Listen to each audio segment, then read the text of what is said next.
You know, you gotta think things out. You think, Harley. I survive. Where the hell you been, anyway? Fixing bikes. Little shithole outside of Dallas. For 2 years? I've been thinking. For 2 years? I've been thinking about life. That's the trouble with you, Harley. You think too damn much. Howdy there, listening people. Howdy. How you doing, buddy? Good, partner. Partner. Hey. We're so exotic. We're so exotic. Hold that thought for a second, because I have a Polish fact about that, so we'll get back to that. Okay. So I'm Ryan, and you are? I am the Marlborough Bartek. The Marlborough Bartek. Oh, buddy, pal. Thanks to... I should have introduced our podcast like how this movie uses dialogue, which is like, shit, fuck, dick, butt, damn it. Because that was the line of dialogue that was used. But no. In all seriousness, we're spit and polished likingly because we're always spitting, and we both happen to be Polish. We talk about movies on this podcast, occasionally TV shows, but at this moment in time, it's movies. And we have our show that we are doing for you right now, Pictures Powwow, in which we talk about a movie that has come recommended. A movie that was recommended for this one was by you, the listening people. That's right. You, the listening people, can suggest movies to us. We add them to the list, and then we eventually get around to them. We go through a cycle where Bartek recommends a movie, I recommend one, then you, that's right, you, the listening people, recommend one. And we have a hell of a recommendation from our listeners out there. Language. Sorry. Fucking recommendation from our listening people out there, which is one of our YouTube viewers, commenters, subscribers. How did we pronounce this? What did you say? I always say Dr. Reshis, and I think you're like, no, I think it's Dr. Reshis or something. Well, I mean, I just look at how it's spelled. It's Dr. Reshes. Yes, there you go. Doctor, let me know. Let me know. What PhD do you have? What medical certificate do you hold? He's got a PhD in Satoshi Kon films and the film Michael. What about if it's not actually Doctor, but it's Dre? Like the famous musician, Dre. Have we ever thought about that? Well, no, because it would have to have an E at the end. What else is DR? Drive. There you go. Drive Reshes. But we have a film, Harley Davidson and the Marlborough Man, starring Mickey Rourke, Don Johnson, father of Dakota Johnson, and many others. Oh, so many others. I can't wait to get to all the others, but I've been holding you with a Polish fact, Bartek. Do you want to hear a Polish fact? I would. I learned it today, in fact. In Poland, TIL. There are people who LARP, which, you know what LARPing is. Live action role playing. As Americans. There's pictures of Polish people LARPing as Americans, and it's very, very funny what they think Americans are. And it's very amusing. It's them in cowboy hats and guns shooting up in the air, and some of them with like protest signs about Trump and all of that, and it's just very, very tastefully done. Okay, so they're not saving themselves from concentration camps. Oh, no. Not that I saw. I think it's more modern America, but they still had cowboy hats and boots and stuff. I love that. You got to have the anime stereotypes for America. Hey, is that actually stereotypical? We've talked to two Texans, and they do have hats and boots. Well, Alex always says howdy. He does say y'all. And he's from Texas, so... And he does sound like Hank Hill. so it all adds up. Well, what's Alex gonna do? Listen to this and complain? Go ahead, Alex. Listen to this and complain. You are definitely him and many listening people out there on the edge of their seat, waiting to hear our burning hot takes on Harley Davidson and the Marlborough Man. We are going to talk about it, spoilers and all. So if you have not seen the film, we recommend you watch it for yourself to fully experience what we are getting into. Let's go into history and relationship. I think we have the same. It's very, very simple. Never heard of this film, never seen this film, only know of it because it was recommended to us, and it was a name that stood out mainly because of the brand names of them, Harley Davidson and Marlborough. And also it's one of those ones where it's like in our list of films, where we have recommended, you have them and you go, yep, and then you go, oh, this one's a really long title. That's why it also stood out as like, oh, it's a really long title. So that is my relationship in history. Never seen this, never heard of this, but I know these actors from many a things, so I am a little I was a little intrigued that I had not been aware of this particular film in their catalogue of work. What about you? What's your kind of dynamic with this? So, for most of we should mention we took last week off because of stuff. So it's been 2 weeks of hype about like, ooh, what is this? Harley Davidson and the Marlboro Man film. And I remember early on you mentioned like, oh, it's got Mickey Rourke in it. And so for let me correct you, Mickey Rooney's in it. Mickey from Rocky's in it. And Dom Burgess, the penguin, Burgess Meredith. Yes, the penguin himself's in this. Yes, seen him again. So for a little while, I'm like, okay, well, it's got a big actor in it. But then as time wore on, as the 2 weeks wore on, I kind of forgot that. And I was just like, man, this film is just a complete mystery. I don't know anything about it. And then on the way home from work the other day, I was catching the bus with 3 other people. One of them was a colleague of mine, Joseph, who previously recommended us The Fifth Element. Oh, thank you, Joseph. And we got into a discussion. He was telling one of my other friends about, oh, you got to see the new Top Gun film. It's really good. And I was like, oh, that sounds good. I actually haven't seen the first one. He's like, oh, this guy has a podcast and he hasn't seen Top Gun. And I made a little joke like, oh, well, you see, I'm too busy watching films like Harley Davidson and the Marlboro Man. And Joseph, he's in his mid-40s. And his response was like, oh, yeah, that film. I was like, oh, you know it? And he said a couple of things. The first thing he said was like, oh, yeah, Charlie Sheen's definitely in that film. Which I was waiting. He's not in the film as far as I can tell. And he also said, and... Go on. I really love Charlie Sheen in this. I was like, oh, I don't know about that. I think Mickey Rourke's in it. It's like, yeah, no, Charlie Sheen's definitely in it. I love when someone's so fucking sure of themselves and they're wrong. And I couldn't counter it, but yeah. And then later on, in a tone that almost sounded like he was reassuring me, he said, oh, don't worry, it's not very mentally challenging film. So you know what? I will agree with that statement.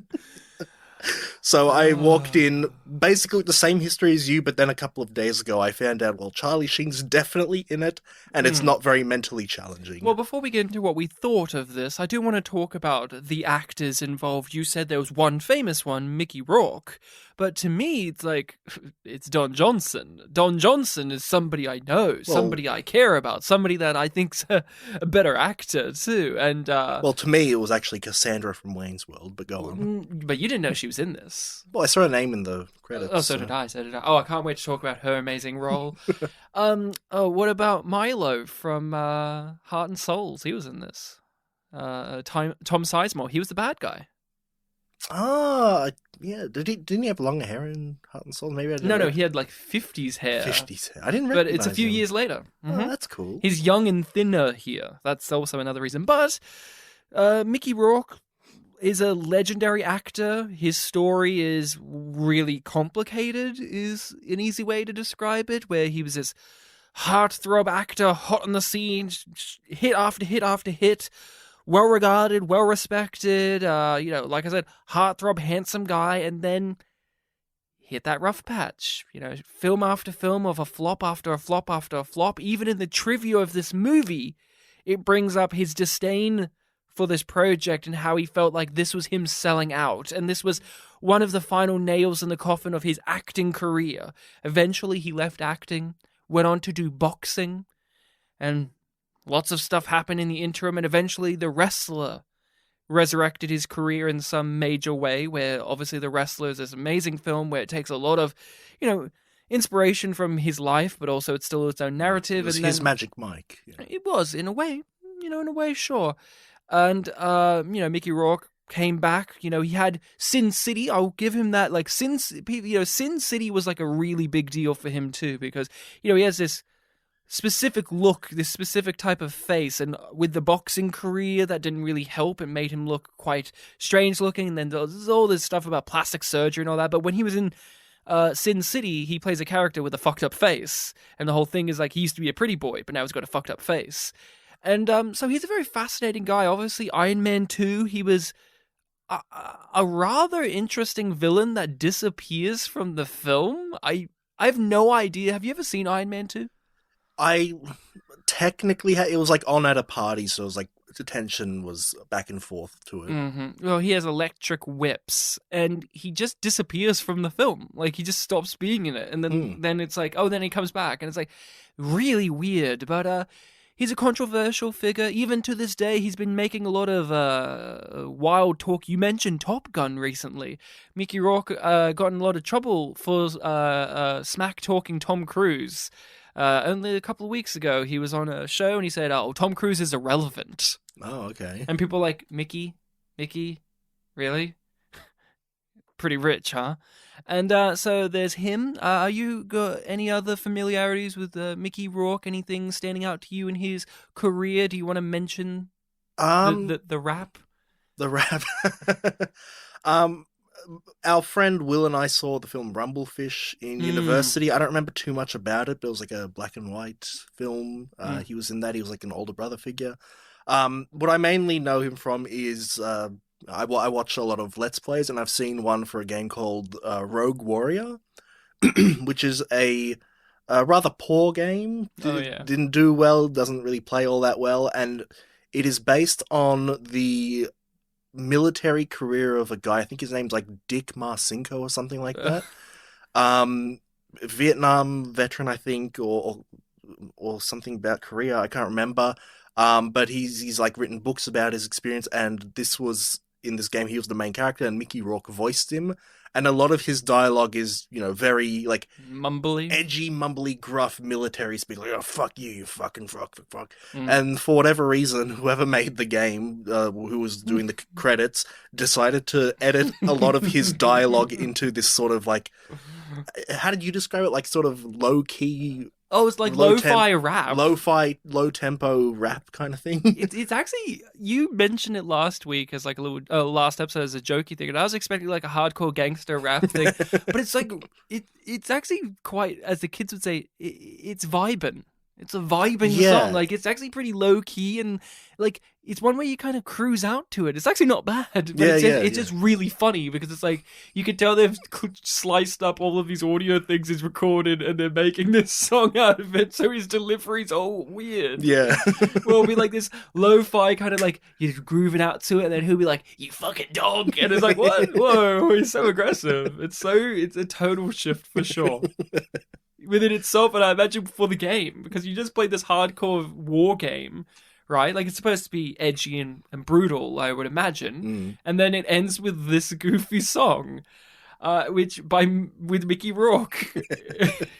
So strange. But anything else for you in the Rourkedom? Nothing that leaps to my head. No, I'd have to probably scan through his filmography. And Don Johnson. It was infamously, he has a pretty interesting career where he was one of the lead actors, the handsome guy from Miami Vice.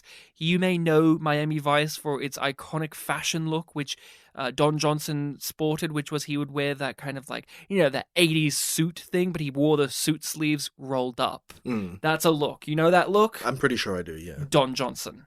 That's his look. That's, pretty much nail it down to him. Obviously, there's other people, but he's the father of Dakota Johnson, who is in the 50 Shades of Grey movies, and who's actually gone on to be an amazing actress in her own right. But he struggled to find a film career because he was a TV actor, and not every TV actor could transcend into films. Yeah. And so he does stuff like this, where this is him struggling to get into movies. And unfortunately, well, not unfortunately, but fortunately for him becoming older and becoming more of a character actor and a guy who does bit parts in movies has actually helped him have an upswing in the later half of his career. He was in Django Unchained. You may remember him. He was Big Daddy.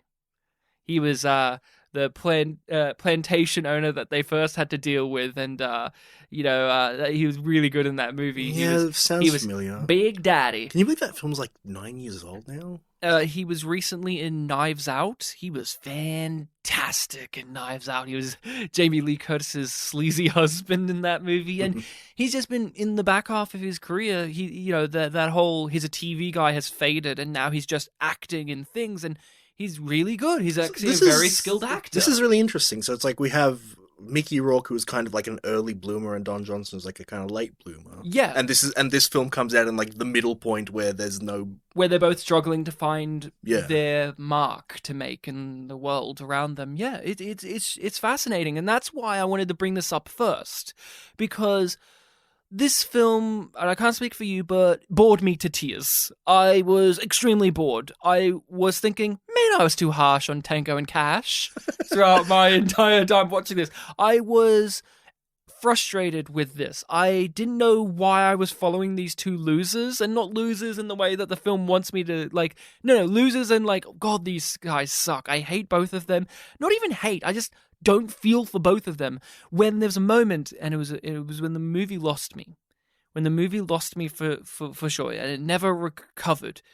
When they killed all of their friends who had emotions and wants, needs, desires, and dreams, I was like, oh, well, now I'm following these two guys who don't really have any strong desire for anything, and I don't really know why I'm following them. Like, as soon as they killed Gus Fring, and the big guy, and the old man, and so on and so the bar crew, yeah. I was like, oh well, okay. Like, I knew they would die, but I didn't think the movie would wipe them all out in one go and make me go, oh fuck. It really highlighted that the two that remain have nothing they're driving towards. Nothing overt, nothing in a narrative sense that I was really invested in. So there was lots of things about the production itself, just looking at it, thinking about these actors and who they are and what they would become or who they were and all of that was far more interesting to me than the film itself. What about you? What did you think of Harley Davidson and the Marlboro Man? I should probably preface before I say this thing that I watched it in the morning just after waking up. Mm-hmm. Not a morning person, so I actually did fall asleep partway through. Oh, baby. Where did you fall asleep? I did pause it. I remember on the timeline it was slightly after the halfway point. So I think they were getting on the plane to Vegas. Mm-hmm. Yeah. Whatever happened to her? Like the lady they kidnapped? What happened to her? Did she disappear in editing? Yes. So that was around the point where I fell asleep. So a little bit of the details from the beginning of that scene were lost on me. But like, I think she disappeared in editing. When I resumed, like, oh yeah, they've got a lady and they're like holding her mouth closed while they're in the plane. And they take the dead body. And then, but then like the next cut and the next scene, they're already just in the middle of Vegas. So they've already gotten off the plane and with all their stuff and. Whatever happened to her is... Whatever happened, yeah. Maybe lost in editing. Maybe there are deleted scenes where, inevitable Stockholm Syndrome happened. It was like, okay, well, we're on a flight to Vegas. You don't want to kill me, so I don't really have a reason to scream, so I guess we'll just wait. So you're saying that this movie was so good that you had to portion it out in two parts? I guess so. So you loved it. I was inspired by all those articles about how to watch This Joke Doesn't Work if I forget the title of the Scorsese film. The Irishman. The Irishman. yes. Or Hateful Eight as well. So you didn't like it? I wasn't too keen on it, but I didn't especially hate it either. But it definitely didn't catch my attention to keep me awake. I can't say I hated it. It was just I was bored, thoroughly bored. I kept seeing all of these things, and I kept thinking, this action movie did this better. This movie did this better. This needs to, I was constantly thinking, what's the point of this script? I feel like when they wrote the script, when they wrote it outside of making money, what were they hoping to create? Because there was no real, satisfying 3-act structure. The villain is I don't even know if I could call them a villain because they aren't interested in having them be anything. At bare minimum, in these movies, whether it's Die Hard, which this is evoking, whether it's RoboCop, which this is evoking, the villains are fun and memorable, and they have like quippy dialogue or like some ideology or something to them. Even Predator has a fun villain where it's like this alien monster, and here it's like the film just constantly was looking at me saying, Ryan, I'm not interested in that. And then I'm asking it, what are you interested in? And it's saying, And it like, hides. Now watch me ride a bull. It's hiding its copy of Tango and Cash, thinking, how do I make it so that the villain never meets the heroes? Correct. But it failed because the villain meets the heroes at the end. Okay. So the film is a science fiction film. It's set in the future with a futuristic drug that doesn't exist in the real world. Yep. Here's another thing. I was talking to my wife, Rachel, and I was breaking these bits of the movie down. And as I was talking, it made me realize, oh, the film didn't follow through on this. It's one of those experiences. You've had this, right? Where you watch a thing or you experience a piece of media and you're in it, but then you give it a second thought and you go, wait, what about that thing? What happened to the lady? She got lost in editing. What happened in here? What happened? But you never really notice it when you're in it. So, for instance, the drug, they talk about Crystal Dream. That's how the film opens, but they talk about Crystal Dream, the drug, and the cop lady says it gives you, insanity then death. And yet, at no point in the film do we see anyone take it or anyone who's on it. Isn't that weird? Yeah, it is. It's almost like, oh, well, you'll see it in the sequel. Why do they make a fictitious drug that they have to explain to the audience what it is if they're not going to use the fictitious drug in any sense? Why aren't they just using it? Why is it just cocaine? To justify that, to give the film something to be in the bag that isn't money. But why isn't it cocaine? You don't have to spend 5 minutes explaining what cocaine is to an audience. Ryan, this is set in the future. Why is it set in the future? It's an even better drug. But you know what I'm getting at. Yes, I do. It definitely is one of those films where you don't think about it after you finished it or during it. I had a weird thought when I was watching the film, and I guess everything you've just said kind of reinforces it. I almost wasn't going to mention it, but I kept thinking of The Simpsons in terms of like the episode structure. You know how it goes of like the first third is like, there might be something established that sets off events, but then the later 2/3 might be about a completely different plot. Like I was rewatching that Red Letter Media video from 1 or 2 years ago where they were talking about the Osaka flu episode. The first third of the episode is about this virus that sets off events, but then the rest of the episode is about an important woman being in prison and ruining the lives of everyone else. And that almost felt like what this film was kind of doing with its structure, where the first third felt like we were being introduced to these main characters and just like who they are. Then the second third, it felt like they were introducing this plot, like Save the Rec Center type of plot, but for a bar. Oh, man.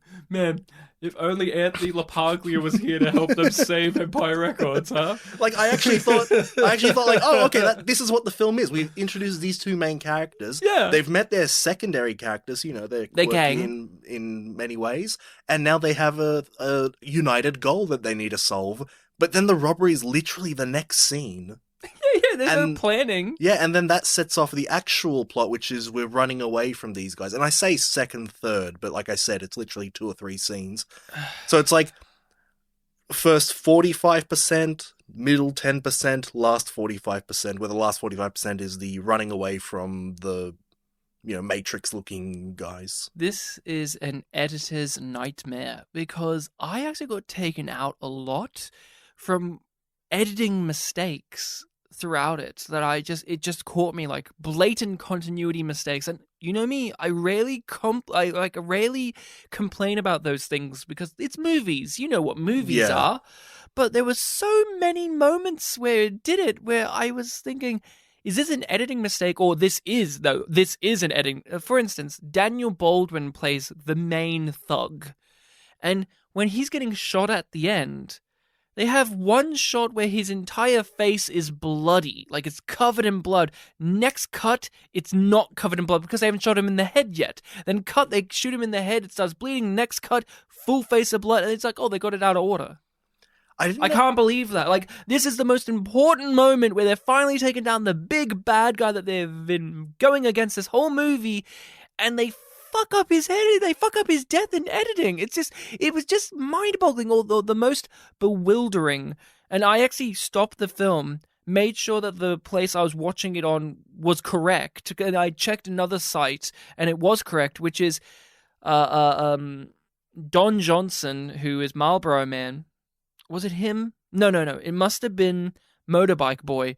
One of them's riding the motorbike, flips off a police officer, gets chased down by. No, that was Marlboro Man. That was Marlboro Man? Yeah, and then he goes into bed with her. Yeah. Okay. She's like patting him down and arresting him, and then it like zooms in on her jacket, and then it cuts to them in bed. It was like, what the fuck? Did I just miss the whole scene? And it's like they know each other. It's like, wait, is this the cop lady? She's no longer in her outfit. And then the next scene, she's in her cop outfit again. I'm like, okay, we've never met her before, have we? No, we haven't. Editor's nightmare. Again, editing nightmare. Again, that was the first act. We're establishing the Marlboro Man's past because it's important. Is that a good way of establishing it? Well, yes, because then later on there's a payoff where he sees her one last time. Did that throw you off? Did you get thrown off by that? That was such a weird moment where it's like he flips off this cop, rides off, gets pulled over, she starts patting him down, like grabs his ass, and then hard cut to them in bed, and it's like, you haven't even seen her face because she's got the helmet on. Yeah. So it's like, am I supposed to know this is the cop, or have I just skipped a chapter somehow? I don't know. It's weird. We thought you were saying about like when they were defeating the black-coated guys at the end. I didn't necessarily notice the editing mistakes, but the visual language of it like didn't feel right because we established these guys as like, oh, it's really hard to take them down. They're basically like Terminators. They walk slowly. Yeah. They get shot. And we get established at this point like, okay, well, they're wearing armor, so we have to shoot them in the head, or at least, where they have skin or something. They have feet. Yeah, but every single time they got shot, I didn't really get a sense of where they were shot. Mm-hmm. Like, yeah, maybe a gun will fly out their hand, and that's how you go, oh, they got shot in the hand. Yeah, it's like, obviously there are only a few places where they could get shot, but it just felt like, oh, they could have missed that shot, and they're just reacting out of nowhere. So it was like, it didn't feel right that they were, being defeated. You know what it made me appreciate even more? Desperado. Desperado has the big shootout stuff, and you have sequences where Antonio Banderas gets shot in the hand, and like the way it's edited, the way like, because what you're saying too is like in visual language, it's easy to demonstrate from a far wide shot a person getting shot in the chest or in the belly or the head, but hands. Hands like little targets on the body. Very specific spots. Yeah. It's harder to tell unless you know how to make squibs work or close-ups or insert shots, and they didn't do that properly here.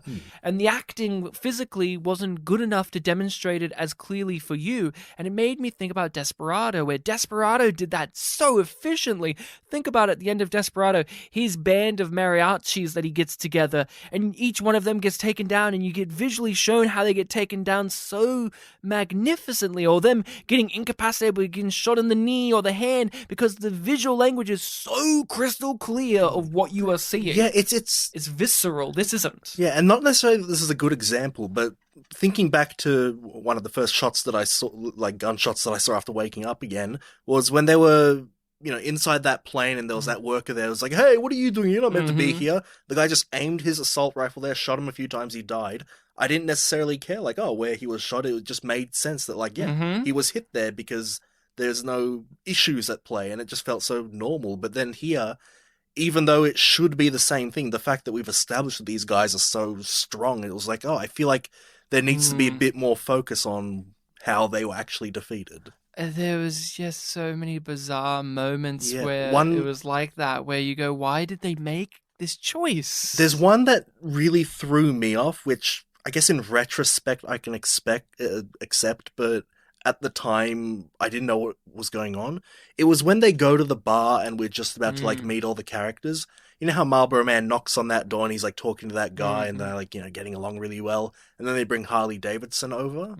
all of a sudden that guy like just does sign language. Yeah, yes. And I was looking at him, and Marlboro Man was like translating. I'm like, is this poorly dubbed? What's going on here? No. I had to turn back and realize, he's just doing sign language, and Marlboro Man's translating off the side. It's like, because didn't you see a scar on his neck that indicated that he got stabbed in the throat at some point? but they were talking normally just before.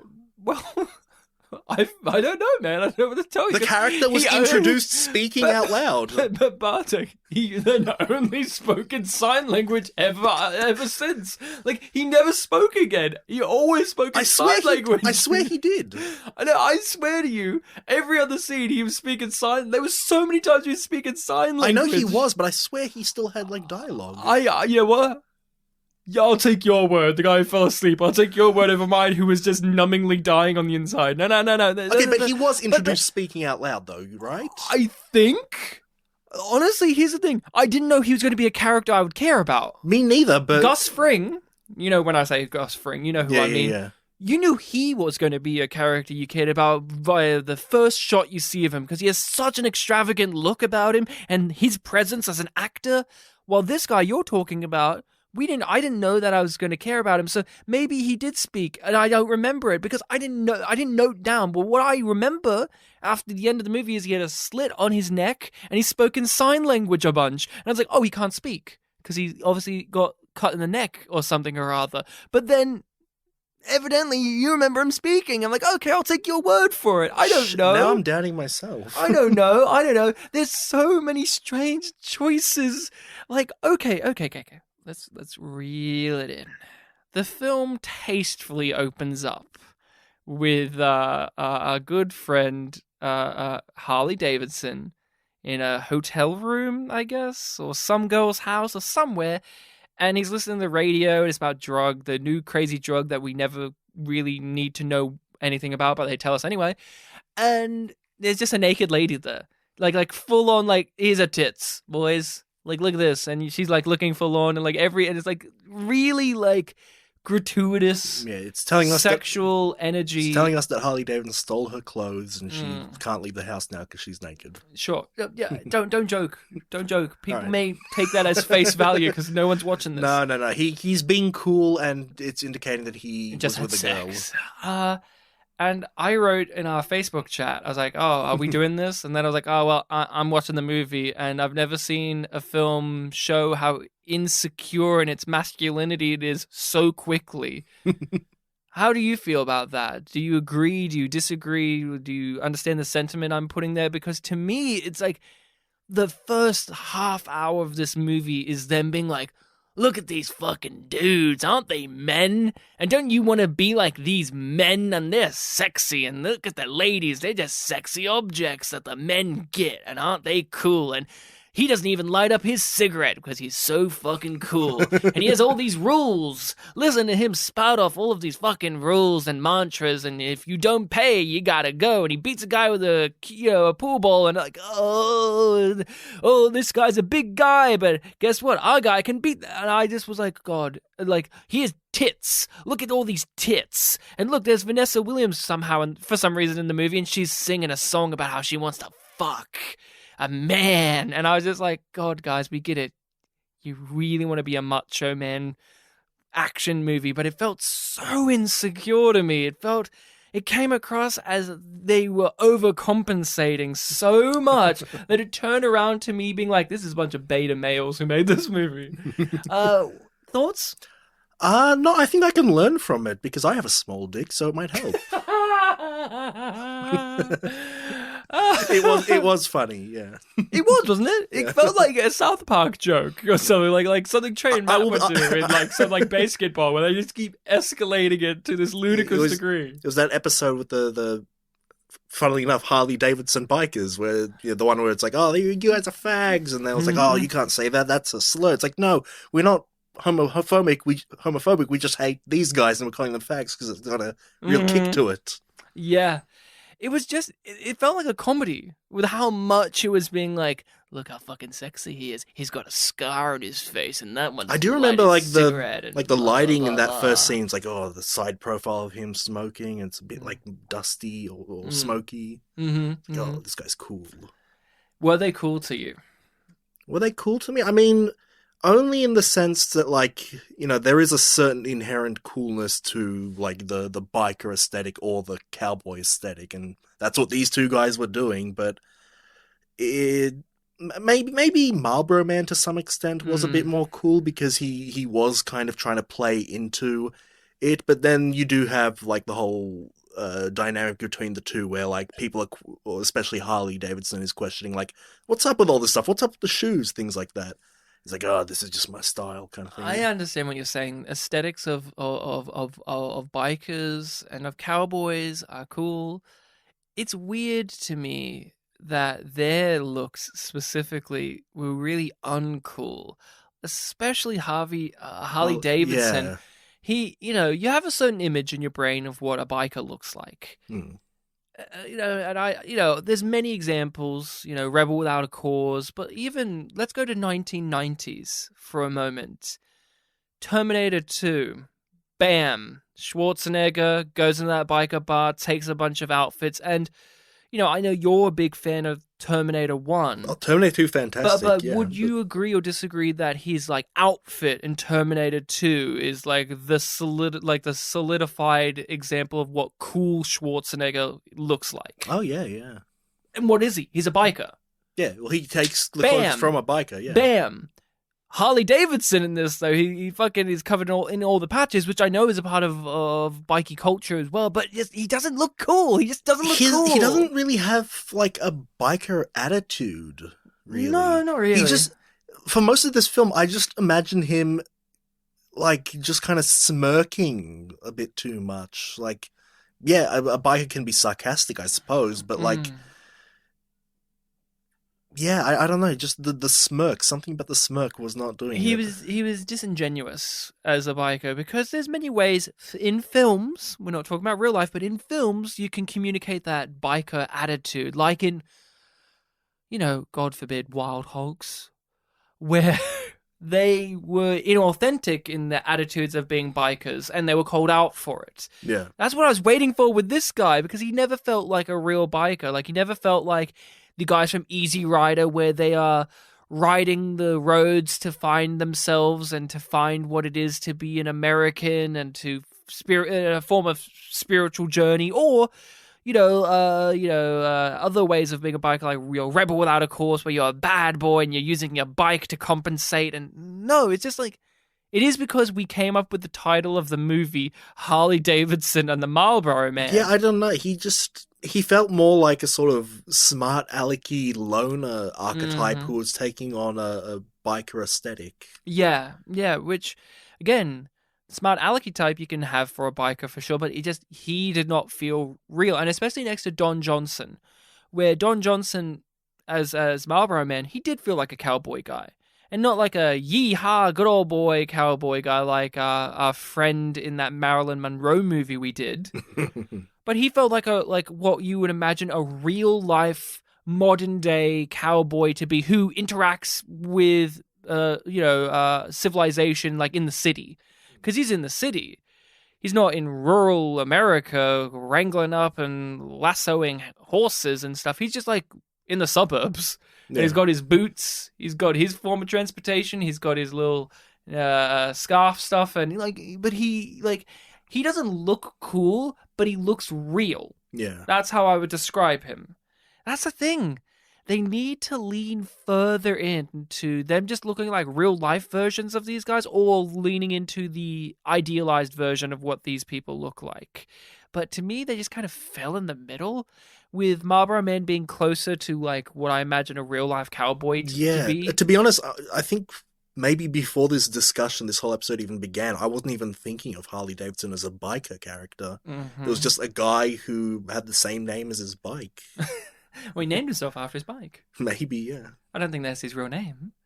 I doubt it's his real name, but probably not. I mean, his name's Mickey Rourke. Apparently, in the last scene, Marlboro Man's real name gets said. Mm-hmm. So it did on the overhead speakers, which is cool.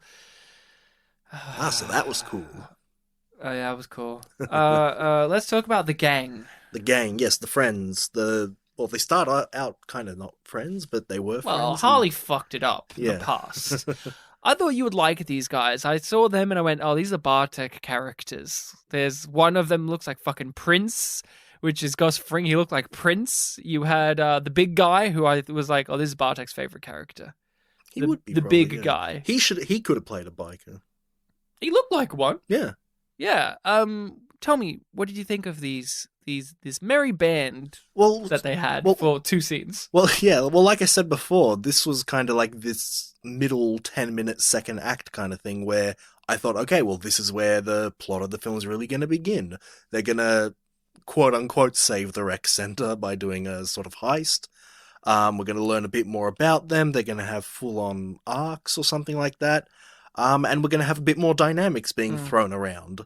And so there was a lot of promise there. And, you know, we had the kind of older one among the group, the guy who actually owns the bar. Yeah, old man. Yeah, old man who kind of felt like, you know, a bit more of a father figure in this type of band. So He's the one who I felt like we got to know the least. He is the one we got to know the least, I'm pretty sure. Because we only really got him for... It's just a recurring thing of like 2 scenes. I know. It's all 2 scenes.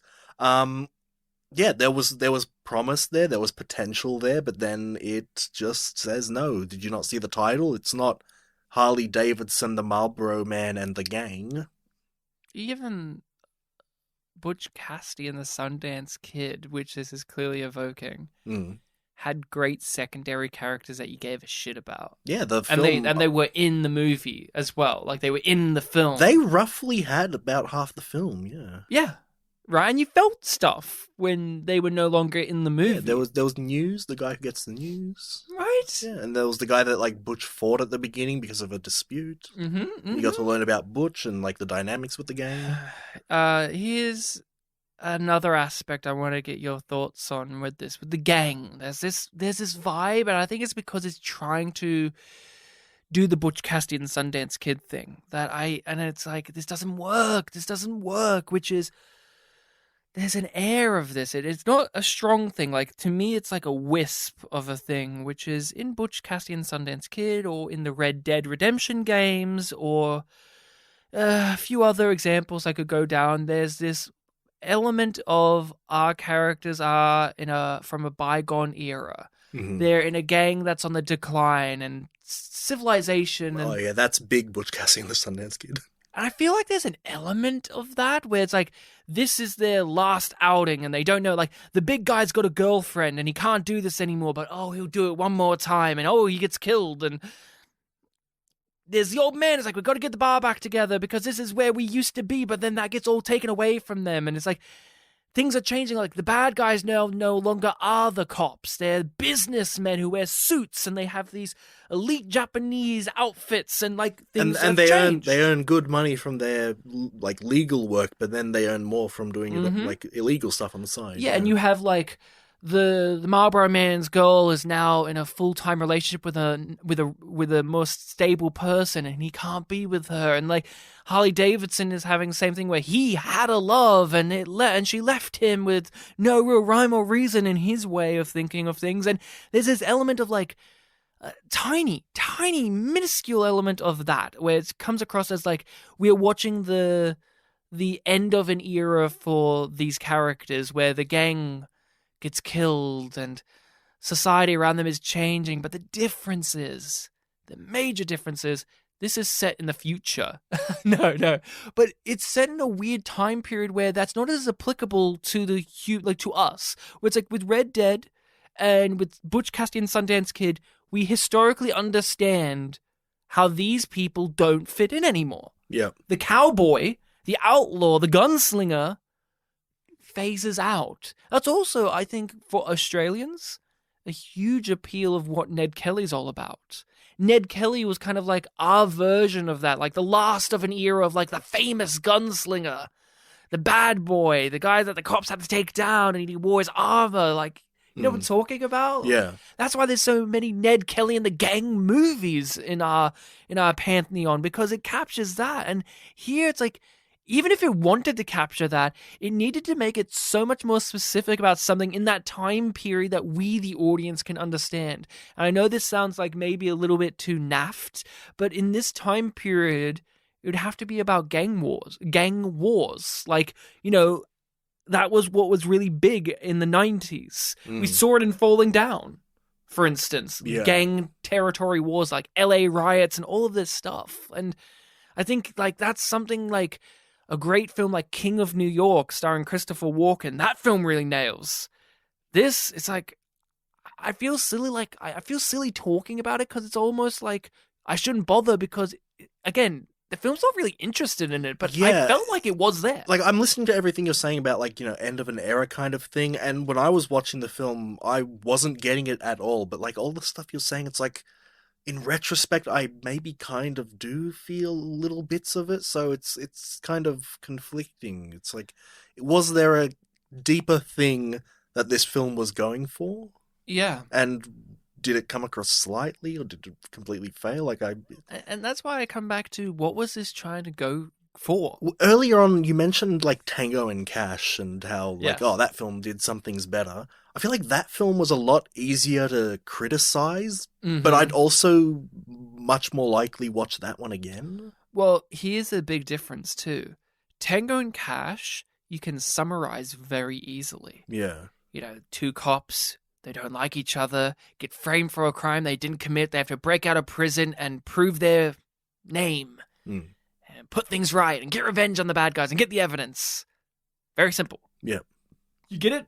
They fuck it up, but you get it. Mhm. This, it's like two guys who know each other slightly, but kind of really intensely go to a bar by happenstance at the same time. They're like and loners, find but they're out- buddies. Yeah, they're like loners, but they have a family.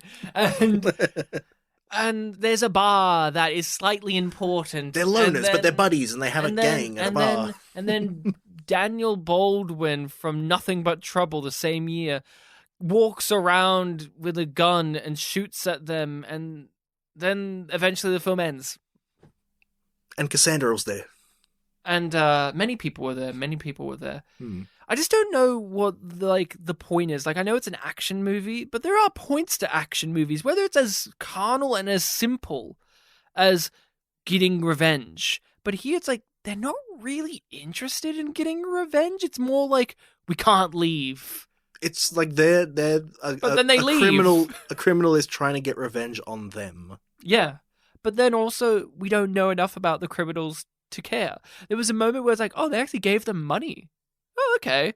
And then they come and it's like kills them because they want the money back. And it's like, why did you not kill them when you gave them the money in the first place? You had them pinned. Makes no sense. Why even give them money? Why not give them fake money? Marked bills. They gave them a fake coin. I was devastated when the gang died. What about you? I mean, There was these colourful, extravagant characters, and then they're all gone. I'm like, oh god. they just tossed it in the air. It's like, no, I don't need that anymore. They're done. We've done the Save the Rec Center's plot. Yeah. Well, I think I was really devastated because I was, in a way, enamored with those characters because they had things that they could lose, things that they could gain, things that they cared about, stakes. Well, I mean, too, it's like they don't. I guess I was just waiting for the film to justify, like, okay, you killed them. Show me why. And again, if you're going to compare this to Butch Cassidy and Sundance Kid, those two characters had, like, goals, dreams, desires.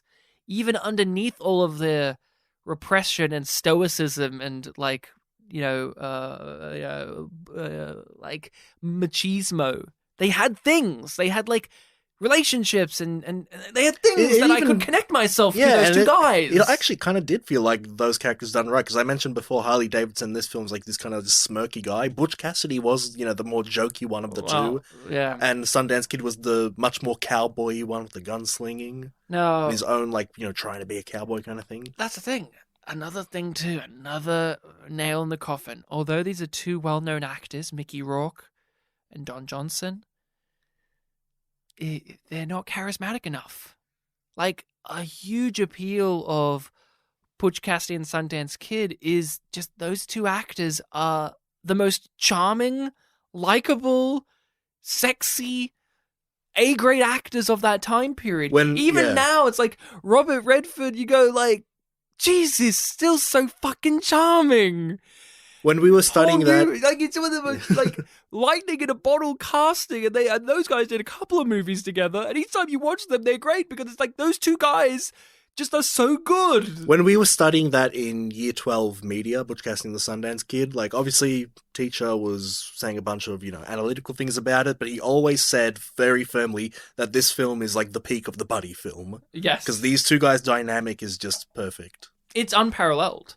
And it's the thing too of like, they as individual actors were renowned for their on-screen charisma, their on-screen likability. And you put them together and you go, guys, I don't know if the human race can handle that. And evidently we could, to the point in which they're all acclaimed. But Mickey Rourke, no. Don Johnson, no. I'm not going to dismiss Paul Newman as just smirking his way through a film. No, exactly. And even if it was, he does it to a level of craftsmanship that you can't help but love. Here's another great example. Some Like It Hot. Tony Curtis and Jack Lemmon, two of the greatest actors of that time period, and you put them together in a movie with Marilyn Monroe, and it's like, you just let it go. Like it's great that the script and the direction's awesome as well, but it's just like those actors, you just watch them whirl on and you want to follow them. Here it's like, Don Johnson's really trying. I'll give him that. And like, Mickey Rourke was trying at times, but then you could tell at other times he was over it. He was really over it. He wasn't wanting to be there anymore. And I like, there was moments of amusement in their chemistry work, like the famous, I can't believe you shot me. That was good. I enjoyed that. That hurt. Yeah, like that was really good. Yeah, that was. I wish there was more moments like that. It's like you even compare again to Butch Cassidy. Like we have the scene where it's like, oh, jump off the high thing to get into the water below. It's like the two ways it was done. Like in Butch Cassidy and the Sundance Kid, we had, playing on the fact that like, there's a specific fear of water for this like really strong guy. Whereas in this film, it was just like, you're an idiot. It's an idiot. That's stupid. The fall's going to kill. And it was much higher too. So it almost felt a bit more like, the guy proposing the idea really is stupid. But then when they survived the thing, it was just like, oh, I guess it wasn't all that high enough to kill them anyway. Did you ever see The Nice Guys? Yes, I saw that in the cinema. I thought of The Nice Guys with the pool scene with Keith David, where Keith David didn't make it into the pool, where they had the exact same scenario. But the bad guy landed right next to where the pool is and he exploded in blood. And I was thinking about that the whole entire time. I was like, oh man, and I was just going, well, The Nice Guys is made by a person who understands these movies and knows how to satirically deconstruct them. And this movie isn't like smart. It's just like, no, they'll land down there because we need them to. Yeah, they'll get on the plane with minor fuss, and in between the cuts, that fuss that they did have will disappear because it's inconvenient. The most, I think their most head-scratching like narrative choice to me, completely unearned, unbelievably dumb, was they go to Tom Sizemore's building on the helicopter. They walk into his office, wave a gun at him, and then they're like, but I'm not going to shoot you. And it's like, you've shot so many other people in this movie. I don't know why you're drawing the line here. Well, he did say he doesn't want to shoot an unarmed man. I just... I don't know. Like, I wish they made it more clear at that point. Like, the lines of which this character will not cross. I guess it did the thing where he brought up his father again, and this was like introducing a new thing, but it's the climax, so... And then it's like the helicopter flies down and tries to shoot and like kills the two thugs, but then like kills nobody else and then gives a thumbs up, and then they're okay with just murdering this main character. Like, yeah, I guess kicking him out a window is somehow more noble than just shooting him. Well, because he's not shooting an unarmed man, so... Yeah, he threw a gun at him and then tackled him. Because it's the manly thing to do. It's so bad. It's so unnecessary. I probably would have liked it if, like, when Harley Davidson threw his gun at the guy and he caught it, it was like, there, he's got a gun.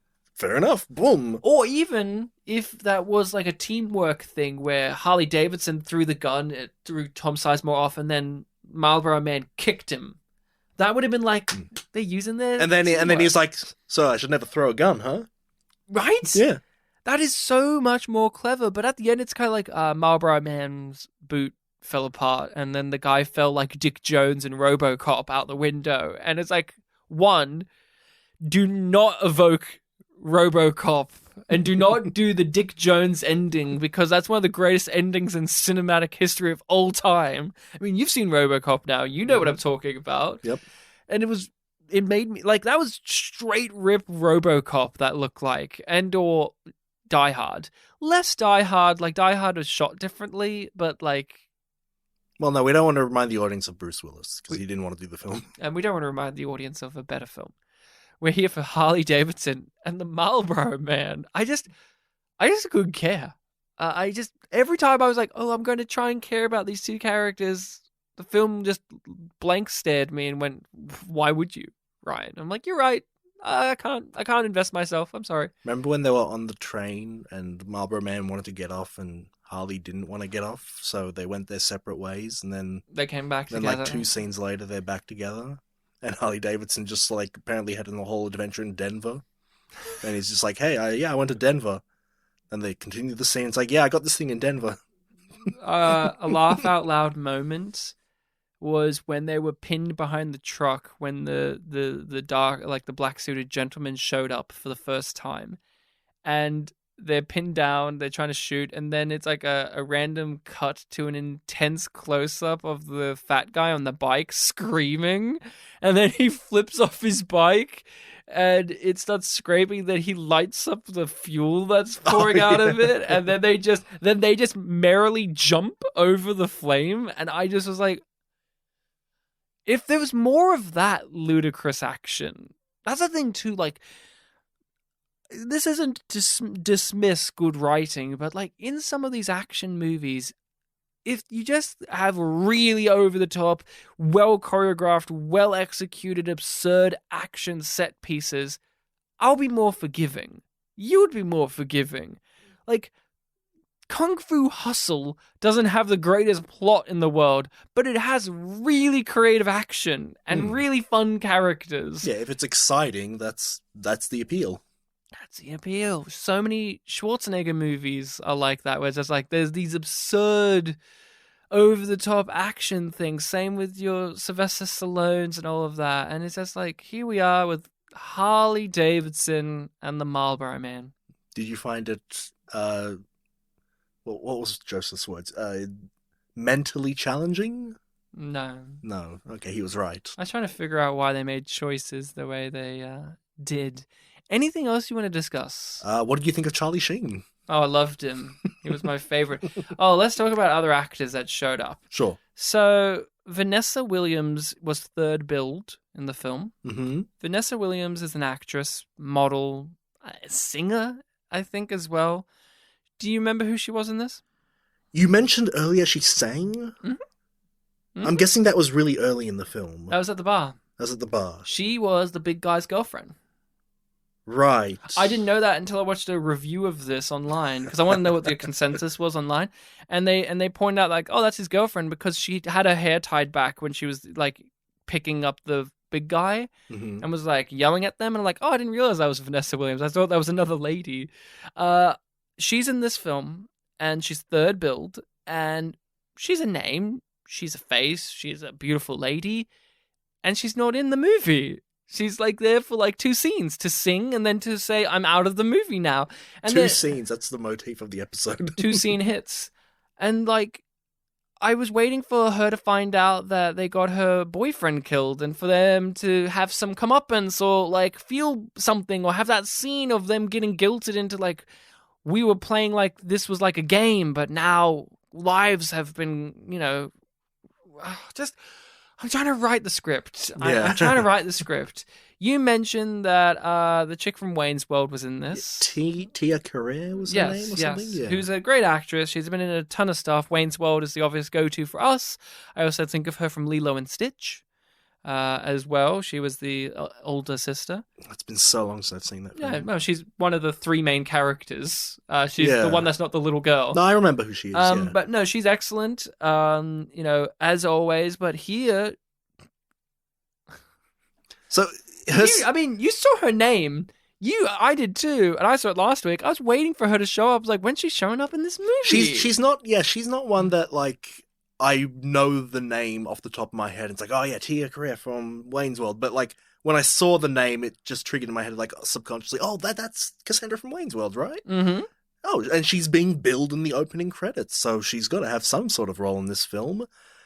And if I'm not mistaken, she's not 2 scenes. She's had 1 scene. No, she's in 2-3 scenes because we meet her when we meet Tom Sizemore for the first time. So when they go to his building, they're stuck in this little room and they're looking at like Tom Sizemore, the villain, and his secretary, her, are looking at them through a camera. Uh-huh. And Marlboro Man's underneath the camera and he points up at the camera being like, see up there?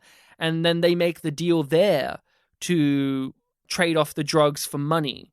And then you see Tom Sizemore in the middle chunk of the movie when he's on the phone to the bad guys and she's the one who answers the phone. And then we see her at the end with Tom Sizemore in the big final scene where he gets kicked out the window. Right, so she's there was her. 3 times. Mm-hmm. And she's prominent in all 3 scenes because she's his needlessly sexy, sluttily dressed Asian secretary lady. And from what we learned in the final scene, she's supposed to be Japanese, which the actress is not. She's Hawaiian and Chinese. So there you go. I am racist because I thought she was someone else in the film. No, that was her. That was her. Okay, that was her. I thought she was the lady at the like petrol station at the beginning. No, that is another famous actress, Kelly Hu, H-U. Kelly Hu, okay. Who's also somebody I was looking out for. Because I saw her name and went, oh, Kelly Hu, she's a great actress. At the moment, she's killing it on the Orville. She's an admiral in the Orville, and she's doing great. And I didn't realize that she was in the movie. Like, I watched it to the end, I was like, who was she? And then I watched that review, and it showed her as Kelly Hu. It was like, oh, she's in half the frame of this shot as, like, the lady at the petrol station that gets robbed at the beginning. Oh, I guess it was early in her career.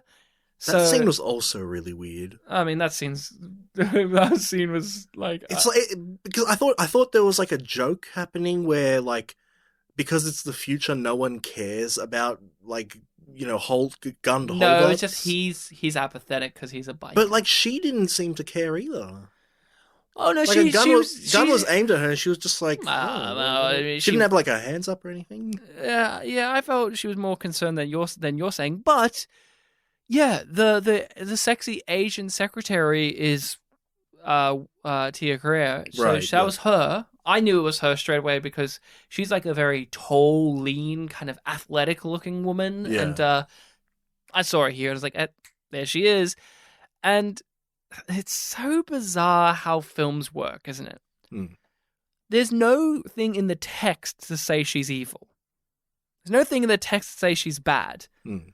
But because she's the secretary of the villain and she's got like a low-cut outfit and this extravagantly, like, what is in film language, sinister hairdo, and she's like a tendril of the evil Japanese business the guy works for, you just look at her and go, oh, she's evil too. Yet she does nothing in the movie. Mm. She does nothing in the film, yet that's how the language of cinema works. Well, where you go, oh, see- she's evil too. well, And it's like, but nothing happens. You see, Ryan, at the very beginning of the film when we establish Harley Davidson, he's with a woman who is naked, and we indicate that, like, this is our hero, this is the type of woman that he gets with. Now, nudity in some cultures represents innocence. Yeah. Tia Carrere never got nude.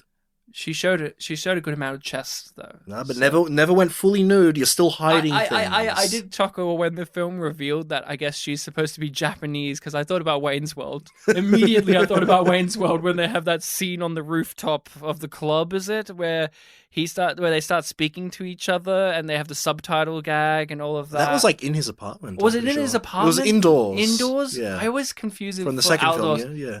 No, the first film. They have one where they talk to each other in the first film. Sorry, I was thinking of the fight scene with her dad. No. That's in the second film. When I think it's when they're first kind of meeting up and It's when they're on the roof at night. Thank you. I got it right. Yes. And there's sometimes it's like talking about like, you know, her culture and her language and all that kind of stuff. And I was thinking about that immediately. And when this movie's trying to tell me she's like this fucking Japanese secretary, I'm like, she's not fucking Japanese. Yeah, she spoke Cantonese in that film, I'm pretty sure. Right? Because, you know, the actress is Hawaiian, but she's also got Chinese, you know, ancestry and heritage as well. And I'm just looking at this being like, well, you know, if you're an actor of a certain skin color, you're going to be lumped in as every nationality. Even if you're as Japanese as Barack Obama. And Tom Sizemore, our boy from Heart and Souls, one of our favorites from Heart and Souls. You didn't even recognize that was him. I didn't. I think he was my favorite from that film. You remember him from Twin Peaks? The Return, don't you? He was Dougie's co-worker that was trying to kill him. Yeah, I was actually, for something I was thinking about him very recently. I think maybe I was mixing him up with the guy from Succeed at Business Without Really Trying, who was the boss. Yeah.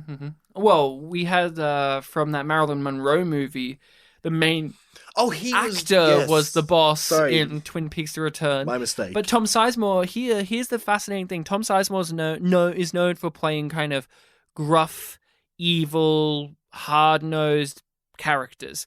Lots of soldiers. That guy was from Mad Men. My mistake. Yeah, the Succeed in Business Without Really Trying. But yeah, Tom Sizemore, he's known for playing like, you know, bad guys or tough guys, soldiers, you know, like really, really, really like that. And it's so funny that here he would be perfectly cast as this character if it was him 15 years later.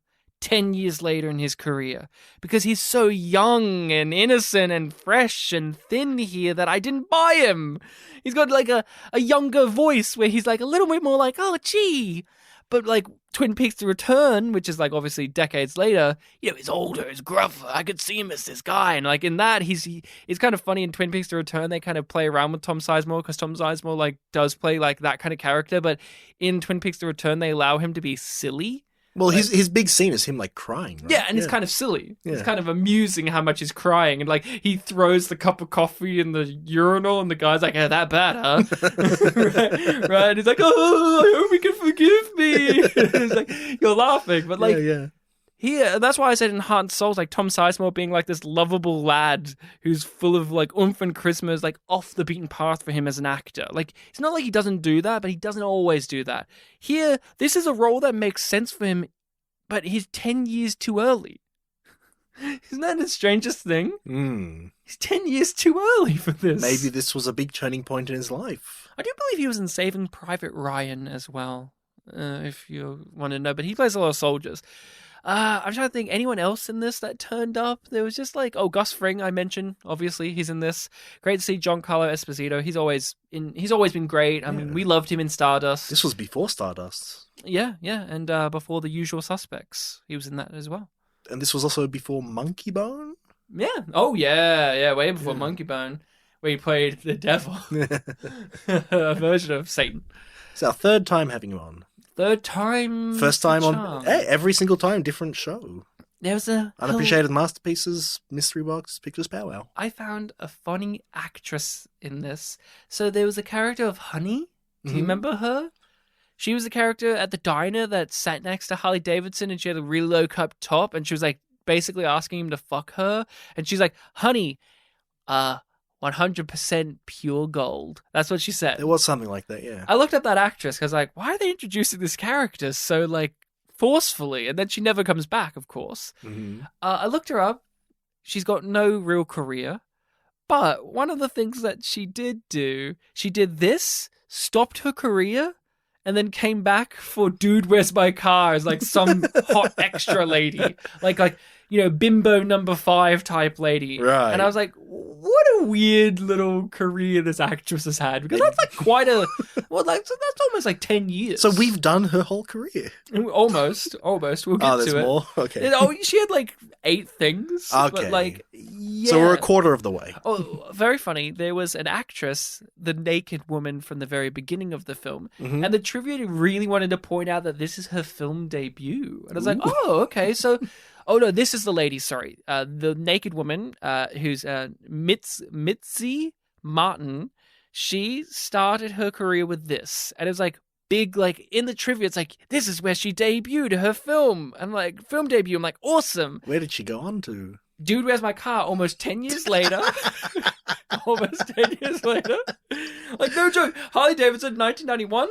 Dude, Where's My Car? 2000. Joe Dirt, 2001. Long Shot, 2001.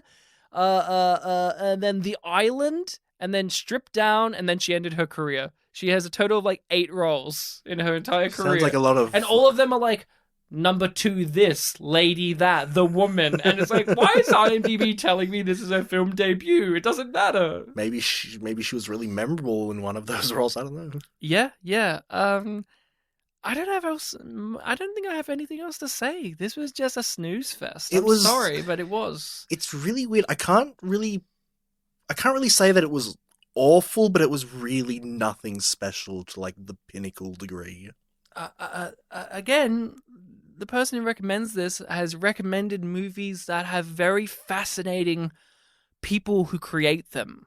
And not saying that none of these have been good movies. Obviously, we had there was a Satoshi Kon movie that we did that was recommended. Well, I don't think he recommended any of them. Oh, no, big fan of that. But yeah, Michael was a recommendation. Yeah. And that film's interesting. It doesn't all work, but it's interesting. And it has lots of interesting angles to it. I think we liked it, even though it did have flaws. Yeah. But this is like, it's boring as shit, but there's all these other elements to it that are interesting, but they're not worth watching the movie.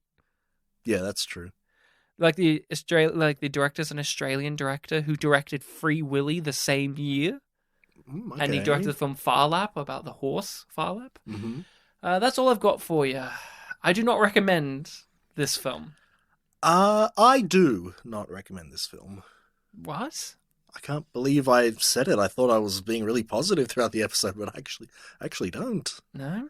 No. Don't recommend it. Are you going to recommend a movie for the next episode? I have no choice. I must. I must. I must. I mush.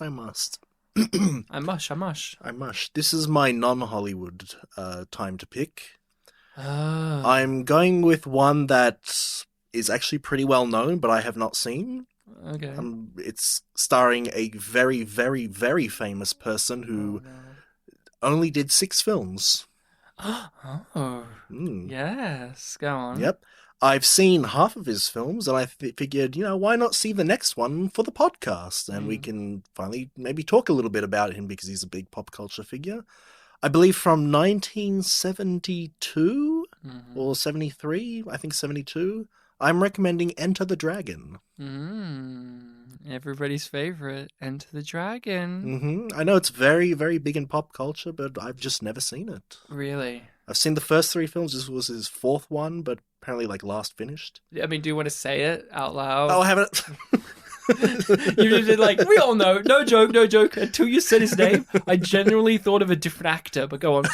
Sorry, I realized I didn't say it, but then I forgot that I still didn't say it. It's Bruce Lee. I genuinely thought you were going to talk about the actor from The Godfather, John Cazale, who was in like 5 or 6 films, and all of them are masterpieces. The one who played Fredo in The Godfather. Right. He was like in 5 or 6 films, all of them are great, and so the joke with him is he never made a bad movie his entire career because he was in The Conversation, Godfather 1, Godfather 2, Dog Day Afternoon, and Deer Hunter, all of which are like arguably some of the greatest films ever made, and it's like those are all the films he made. Okay, but is there an exploitation subgenre about this guy? No, so that's the big difference. But we have Steve Buscemi.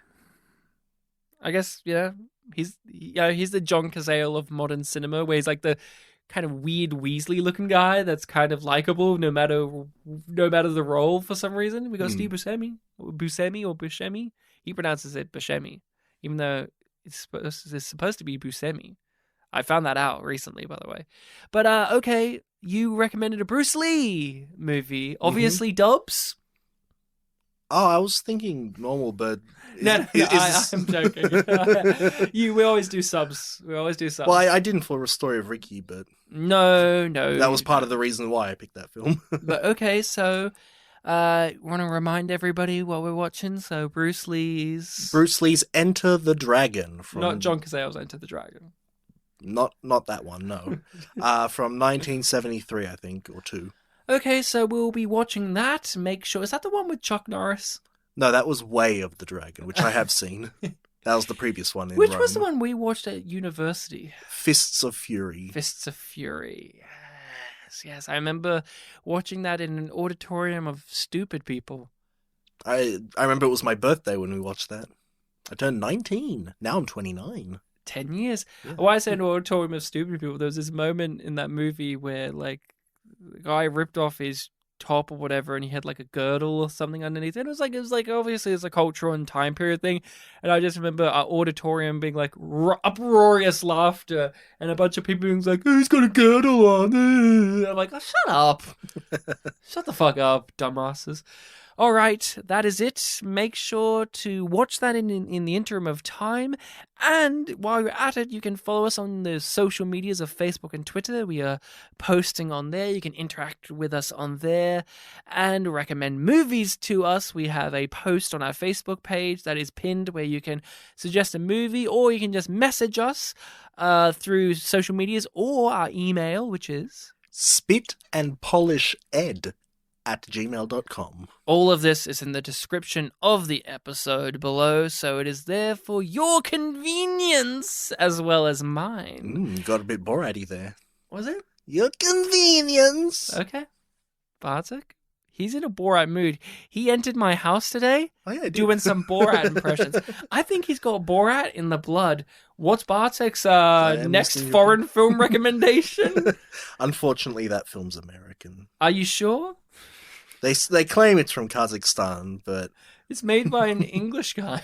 yeah, but it's American apparently.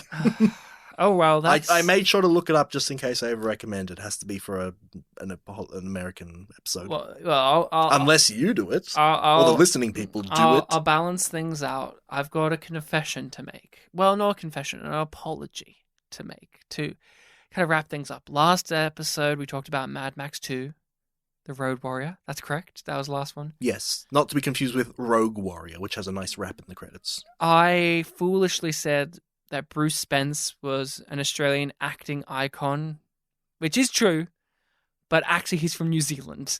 And I'm so sorry to everybody who listened and took me as an authority figure on Bruce Spence. He's from New Zealand.